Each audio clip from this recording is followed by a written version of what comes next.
পয়েন্টটা নিয়ে আমি আপনাদের সামনে এসেছি। কোনো বাজেটারি অ্যালোকেশন নেই, কোনো ফান্ড নেই। আমি প্রথমেই ঠিকাদারদের বলবো, নেবেন না কাজ। আপনারা ডিসেম্বর মাসে ওয়ার্ক অর্ডার দিয়ে ভোটের আগে কাজগুলো আপনাদের জোর করে করাতে চাইছে। ফেব্রুয়ারি মাসে এমসিসি চালু হয়ে যাবে, কোনো বাজেটারি অ্যালোকেশন নেই। 7,000 crore, 9,114টি স্কিম। এই যে স্কিম 9,114টি স্কিম, 7,000 কোটি টাকা স্টেট ফান্ডেড টাকা বলে বলা হয়েছে, নো বাজেটারি অ্যালোকেশন।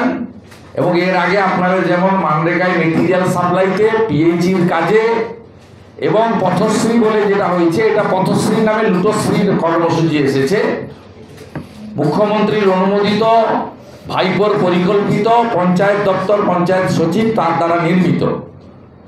এই সম্পূর্ণটাতে আমি প্রথমেই অনুরোধ করব আমার বেকার যুবকদেরকে, বন্ধুদেরকে, ঠিকাদার বন্ধুদের, করবেন না। বিজেপি সরকারে আসছে, এই ভুয়া কাজের 7%, 8% কমিশন দিয়ে যে কাজগুলো আপনারা নিচ্ছেন, অ্যাডভান্স টাকা নিয়ে নিচ্ছে আগে, এর পেমেন্ট কিন্তু আপনি পাবেন না। আমি প্রথমেই আপনাদের এটা বলে রাখলাম, অনুরোধ করি, ফোল্ডেড হ্যান্ড। আপনারা এই কাজ একদম নেবেন না। যা সর্বনাশ করার উনি করে দিয়েছেন। রাজ্যকে বিহার, উত্তরপ্রদেশের মতো নতুন করে পুনর্নির্মাণের দায়িত্বটা আমাদের, আমরা সেটা করব। এই কাজকে অর্থ দপ্তরের অনুমতি নিয়ে, অনুমতি নেই আমি বলছি না, এমবিএল কে ওয়ার্ক অ্যালট করেছে পঞ্চায়েত দপ্তর 1500 কোটি টাকা। WBA ICL agro work allotted হয়েছে পঞ্চায়েত দপ্তর থেকে 500 কোটি টাকা।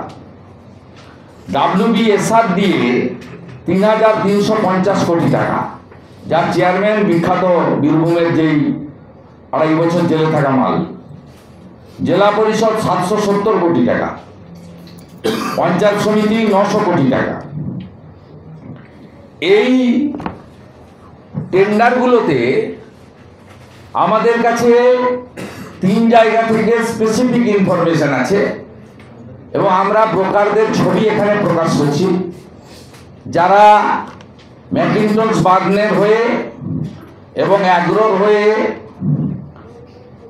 7 থেকে 8% টাকা কালেকশন করছেন এবং এই টাকার 4% সরাসরি তৃণমূল কংগ্রেসের নির্বাচনী তহবিলে ক্যামাক স্ট্রিটের নিয়ন্ত্রণে, পরিচালনায়, নির্দেশনায় পাঠানো হচ্ছে।